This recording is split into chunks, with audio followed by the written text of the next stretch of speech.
नमस्कार, रूबरू देख रहे हैं। मैं हूं आपके साथ शिवानी रतूड़ी। आज हम आपको रूबरू कराने जा रहे हैं स्वामी प्रसाद मौर्य की थोड़ी बढ़ती एक्टिवनेस से, लेकिन साथ ही साथ बढ़ती अभद्र टिप्पणियों से।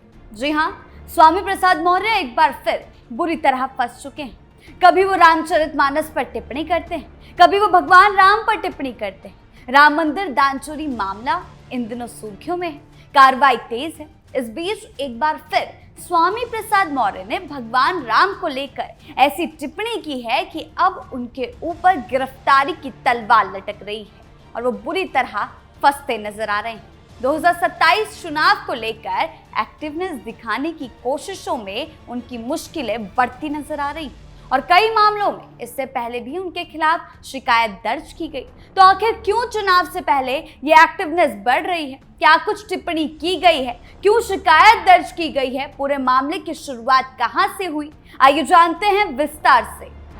स्वामी प्रसाद मौर्य पर कार्रवाई, 2027 चुनाव से पहले बढ़ी एक्टिवनेस। पूर्व कैबिनेट मंत्री और राष्ट्रीय शोषित समाज के अध्यक्ष स्वामी प्रसाद मौर्य अपने बयान से मुश्किलों में फंस गए हैं।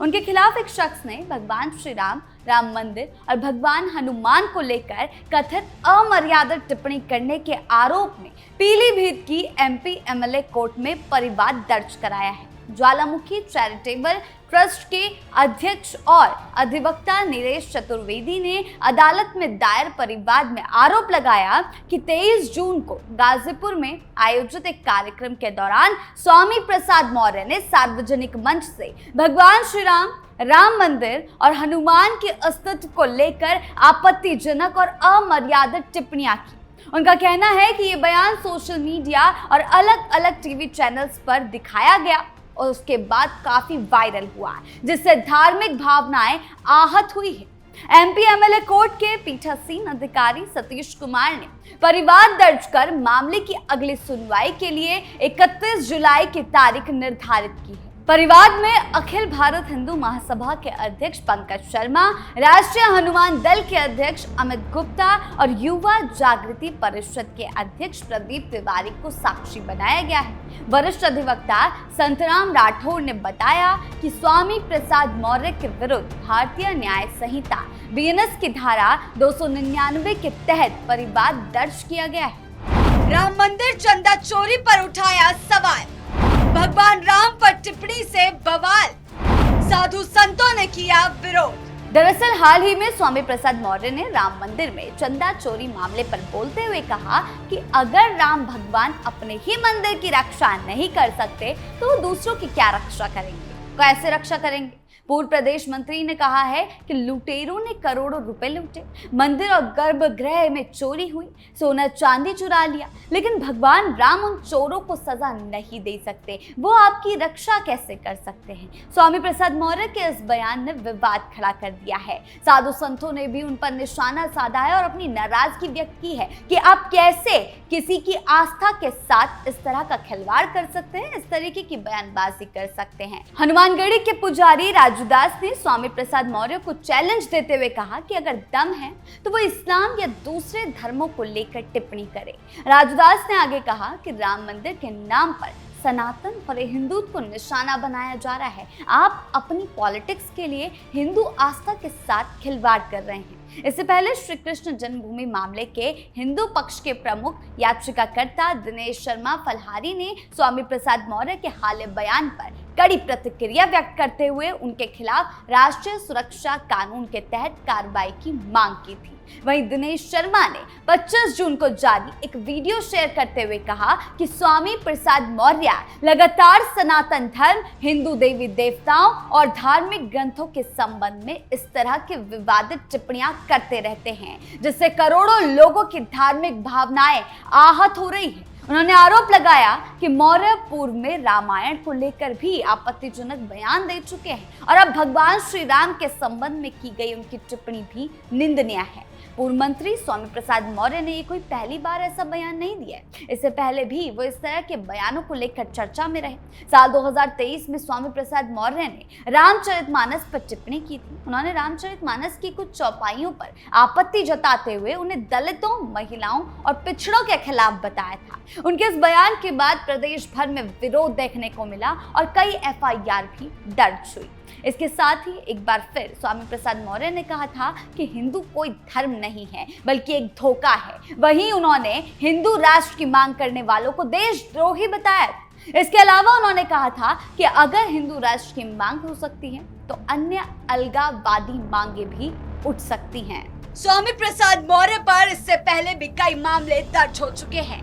9 आपराधिक मामले उन पर दर्ज हुए थे क्रिमिनल केस में। इससे पहले 22 गंभीर आईपीसी धाराएं इसमें शामिल थी, जैसे 153A समूह के बीच दुश्मनी फैलाना, 505(2) वर्गों के बीच दुश्मनी और 295A धार्मिक भावनाएं आहत करना और बाकी 295, 298, 504, 506 और 307 के तहत उन पर पहले भी कई मामले दर्ज हो चुके हैं। ये ज्यादातर एफआईआर रामचरितमानस पर विवादित टिप्पणियों से जुड़ी हैं, जिनमें प्रतापगढ़, लखनऊ और कई थानों में रायबरेली, चित्रकूट और कई जगहों पर ये मामले शामिल थे। कुछ पुराने मामले 2013 से 14 में भी थे, जैसे हिंदू देवी देवताओं पर टिप्पणियों वाले सारे मामलों में एफआईआर उनके खिलाफ दर्ज की गई है। विवाद या चुनावी रणनीति, बयानों को लेकर सियासी बहस तेज। देखिए, स्वामी प्रसाद मौर्य हमेशा से ही डगमगाते रहे हैं। उनकी राजनीति भी डगमगाई हुई रही है।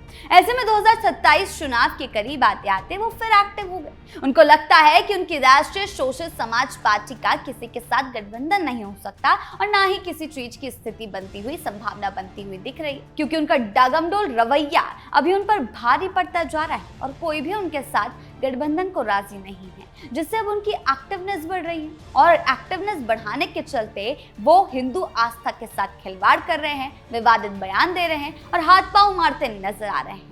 प्रदेश की राजनीति में स्वामी प्रसाद मौर्य एक बार फिर अपनी एक्टिवनेस बढ़ाते हुए दिखाई दिए। 2027 के विधानसभा चुनाव को ध्यान में रखते हुए वो अलग अलग मुद्दों पर राय रख रहे हैं, लेकिन राय रखते रखते जनता के बीच अपनी मौजूदगी दर्ज कराने की कोशिश उनको भारी पड़ती जा रही है, क्योंकि राय और विवादित बयानों में जमीन और आसमान का फर्क है। राजनीतिक जानकारों का मानना है कि चुनाव से पहले नेता अक्सर ऐसे मुद्दों पर खुलकर बोलते हैं। राम मंदिर दान चोरी मामले में आपको बोलने का अधिकार है, लेकिन राम भगवान पर बोलने का अधिकार नहीं है, टिप्पणी करने का अधिकार नहीं है। इसी वजह से उन पर राजनीतिक गतिविधियों में उनकी एक्टिवनेस जो बढ़ रही है, उस पर कई सवाल खड़े उठ रहे हैं। हालांकि उनकी कई टिप्पणियों और बयानों को लेकर विवाद खड़े हो रहे हैं। उनके कुछ बयान ऐसे रहे जिनका विरोध राजनीतिक दलों के साथ साथ अब धार्मिक संगठन भी करने लगे। विरोधियों का साफ आरोप है कि उनके बयान अनावश्यक बहस और विवाद पैदा करते हैं। जैसा कि हमने अभी आपको उनके बयान बताए, किस तरह से राम भगवान को, रामचरितमानस को लेकर उन्होंने अपमानित किया है। उनके समर्थकों का कहना है कि वो केवल अपनी विचारधारा के अनुसार अपनी बात रखते हैं। लोकतंत्र में हर नेता का अपना रवैया होता है, अपनी राय होती है और उसको व्यक्त करने का अधिकार है, लेकिन विवादित बयान देकर दूसरों की आस्था के साथ खिलवाड़ करना गलत है। 27 के चुनाव से पहले स्वामी प्रसाद मौर्य के सामने बड़ी चुनौती अपनी राजनीतिक पकड़ को मजबूत करना है और इसका वो गलत फायदा उठा रहे हैं। गलत तरीके से अपनी पकड़ मजबूत करने की कोशिश कर रहे हैं। लगातार विवादों में रहने से उन्हें लग रहा है कि मीडिया में उनकी चर्चा होगी। चुनाव में सफलता चर्चा से नहीं मिलेगी, जनता के समर्थन से मिलेगी, जिसकी आस्था को आप आहत कर रहे हैं। इसलिए आने वाले समय में ये देखना दिलचस्प होगा कि उनकी ये राजनीतिक रणनीति उन्हें कितना और नुकसान पहुंचाती है, क्योंकि इतना तो तय है कि उन पर बड़ी गाज गिरने वाली है। जिस तरीके के वो बयान दे रहे हैं ये सही नहीं है और ये उनके लिए नई मुश्किलें पैदा करने वाले हैं। इस समय स्वामी प्रसाद मौर्य के लिए किसी बड़े दल के साथ गठबंधन की संभावनाएं नजर कहीं नहीं आ रही। फिलहाल ऐसा कोई साफ संकेत भी नहीं दिख रहा कि भविष्य में उनके साथ कोई बड़ा राजनीतिक समझौता होने वाला है किसी पार्टी के साथ। पिछले कुछ सालों में उनके लगातार बदलते राजनीतिक रुख और अलग अलग मुद्दों पर दिए गए इस तरह के विवादित बयानों का असर उनकी राजनीतिक छवि पर पड़ा और इसी कारण दल जो हैं उनसे दूरी बनाते हुए उनके साथ राजनीतिक साझेदारी करने से पहले सोच समझकर कदम उठाना चाहेंगे। उनका डगमगाता राजनीतिक रुख अब उनके लिए चुनौती बन चुका है। बार बार अलग मुद्दों पर बदलते तेवर, लगातार विवादों में बने रहने से उनकी विश्वसनीयता और उनकी छवि पर सवाल उठे हैं। उनके खिलाफ विरोध पैदा हो रहा है, आक्रोश बढ़ रहा है। राजनीति में गठबंधन केवल नेताओं की लोकप्रियता से नहीं, भरोसे से, भविष्य की रणनीति को देखकर होता है। ऐसे में अगर किसी नेता को लेकर सहयोगी दल के मन में असमंजस है, वो हमेशा विवादों में घिरे रहते हैं, तो ये तो उनके लिए भी नुकसानदायक होगा। इसीलिए गठबंधन की संभावनाएं अपने आप ही कमजोर पड़ रही है। इसी वजह से स्वामी प्रसाद मौर्य एक बार फिर अपनी राजनीतिक एक्टिवनेस बढ़ाने की कोशिशों में खुद फंस गए। वो लगातार सार्वजनिक कार्यक्रमों में हिस्सा ले रहे हैं, अलग अलग मुद्दों पर बयान तो दे रहे हैं, मीडिया के सामने अपनी मौजूदगी दर्ज कराने की कोशिश कर रहे हैं। 2027 के विधानसभा चुनाव को लेकर बिसात बिछाना चाह रहे हैं, राजनीतिक चर्चा के केंद्र में आने की कोशिश कर रहे हैं। लेकिन राजनीति में सक्रिय बने रहने के लिए किसी भी नेता को इस तरीके के बयान देने की जरूरत नहीं। लंबे समय तक चर्चा से दूर रहना उनको भारी पड़ रहा है और इसी कारण वो अब अपना रवैया बदल चुके हैं और विवादित बयानों का इस्तेमाल कर रहे हैं। केवल सक्रियता बढ़ाना, सुर्खियों में बने रहना चुनावी सफलता तय नहीं करता। किसी भी नेता की वास्तविक ताकत जनता का भरोसा है, जमीनी स्तर पर किया गया काम है। इसीलिए आने वाले समय में ये देखना महत्वपूर्ण होगा कि स्वामी प्रसाद मौर्य अपनी इस एक्टिवनेस को कितना ज्यादा बढ़ाने की कोशिशों में कितना ज्यादा गिरते हैं। फिलहाल राजनीतिक हलकों में यही चर्चा है कि 27 के चुनाव से पहले अपने लिए नई संभावनाएं तलाशने और अपनी राजनीतिक जमीन मजबूत करने की कोशिशों में वो जुटे हुए हैं, जिसके कारण उनकी लंका लगती हुई दिखाई दे रही है। ऐसे में अगर आप धर्म के नाम पर राजनीति करोगे, लोगों की आस्था का अपमान करोगे, तो आप पर सख्त से सख्त कार्रवाई तो होगी ही। इसीलिए राम मंदिर दान चोरी मामले में राजनीति करना और भगवान राम के लिए टिप्पणी करना अब उन्हें महंगा पड़ता जा रहा है। आपकी इस मामले को लेकर क्या राय है, हमें कमेंट सेक्शन में जरूर बताएं।